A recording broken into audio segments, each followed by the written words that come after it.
Hello అందరికీ welcome back to my channel. So present మీరు చూస్తున్నటువంటి ఈ ఆలయం ఏదైతే ఉందో అది వచ్చి చాముండేశ్వరి బెట్ట, మైసూరు.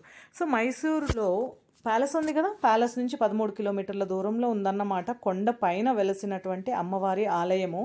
సో ఈ అమ్మవారు కొండపైన వెలిసారు కాబట్టి, చాముండేశ్వరి అమ్మవారి ఈ కొండపైన వెలిసారు కాబట్టి చాముండేశ్వరి బెట్ట అని పేరు అనమాట. కన్నడ భాషలో బెట్ట అంటే కొండ అని అర్థము. సో ఈ ఆలయానికి మేము ఇప్పటికీ ఒక 3 సార్లు అయితే వచ్చాము. ఎన్నిసార్లు వచ్చినా కూడా ఈ ఆలయము జనాలతో కిక్కిరిసిపోయి ఉంటుంది. చూడండి, ఇది క్యూ అనమాట.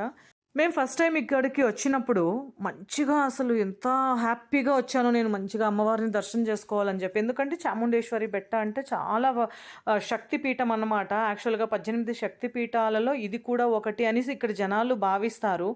కానీ నేను ఫస్ట్ టైం వెళ్ళినప్పుడు పిల్లలిద్దరు చిన్నోళ్ళు, అర్జున్, శౌర్య, అసలు ఆ జనాల్లో మేమైతే అసలు నలిగిపోయాం అనుకోండి. అసలు అమ్మవారి దర్శనం కూడా బాగా జరగలేదు. ఏదో హడావిడిగా అలా చూసుకొని తోసేసారనమాట. ఇంకా సెకండ్ టైం వెళ్ళినప్పుడు మా కర్మగాలి మేము మళ్ళీ దసరా టైంలో వెళ్ళాము.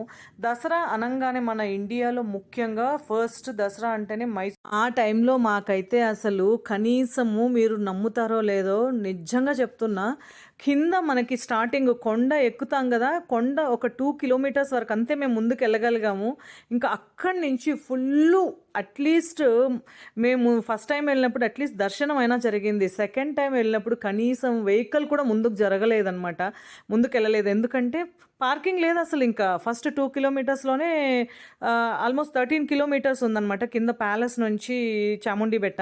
మేము కింద కొండకి ఎంట్రన్స్లో ఒక 2 కిలోమీటర్స్ వరకు అంతే ముందుకు వెళ్ళగలిగాము. ఇంక అక్కడి నుంచి ఫుల్లు అన్ని vehicles, road full vehicles park చేసేసారు. ఇంకా అసలు ఇంక దర్శనం ఏమవుతుంది, మాకు అసలు స్టార్టింగే దొరకట్లేదు, పార్కింగే దొరకట్లేదు, అసలు ముందుకు వెళ్ళడానికి కూడా కుదరట్లేదు. ఇంకేం వెళ్తాంలే అని చెప్పేసి ఇంకా అక్కడి నుంచి అటు నుంచి అటే వెనక్కి వచ్చేసాం అనమాట. వెనక్కి వచ్చి ఇంక వేరే ఆలయానికి వెళ్తే ఇక్కడి నుంచి కొంచెం దూరంలో, అంటే ఒక 20 కిలోమీటర్స్ 25 కిలోమీటర్స్ దూరంలో మనకి భూవరాహస్వామి ఆలయం ఉంది. అది కూడా చాలా ఫేమస్ అండ్ చాలా విశేషమైన టెంపుల్ అనమాట, భూవరాహస్వామి ఆలయము. అక్కడికైనా వెళ్దామని చెప్పేసి అక్కడికి వెళ్తే అక్కడ కూడా అదే పరిస్థితి.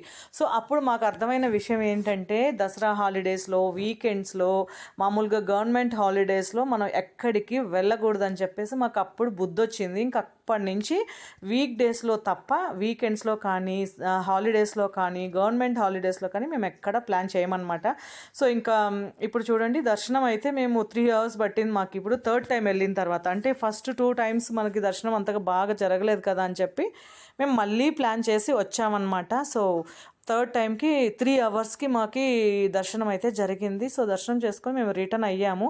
రిటర్న్ అయ్యేటప్పుడు అక్కడ ఒక వ్యూ పాయింట్ అయితే ఉండే, అక్కడ నుంచి ఫుల్ ఇదంతా మైసూరు. మనకి ఇక్కడ నుంచి చూస్తే ప్యాలెస్ కనపడుతుందని చెప్పి ఇక్కడ ఒక 2 మినిట్స్ జస్ట్ అలా నుంచొని వ్యూ చూసుకొని ఇంకా బయలుదేరామన్నమాట. సో చాముండేశ్వరి అమ్మవారి దర్శనానికి ఎవరైనా వెళ్ళాలి అనుకుంటే వీక్ డేస్లో దయచేసి ప్లాన్ చేయండి. వీకెండ్స్లో కానీ, గవర్నమెంట్ హాలిడేస్లో కానీ, దసరా టైంలో కానీ అస్సలు వెళ్ళకండి, పిల్లలు ఉన్నవాళ్ళు ముఖ్యంగా. ఎందుకంటే చాలా టైం పడుతుంది, చాలా పెద్ద క్యూనే ఉంటుందన్నమాట. సో చాముండేశ్వరి బెట్ట అంటే చాలా విశేషమైన టెంపుల్ అనమాట. ప్లాన్ చేసుకుని వెళ్ళేసి రండి. ఇది ఒక స్మాల్ వ్లాగ్. నచ్చినట్లయితే please like, share and subscribe.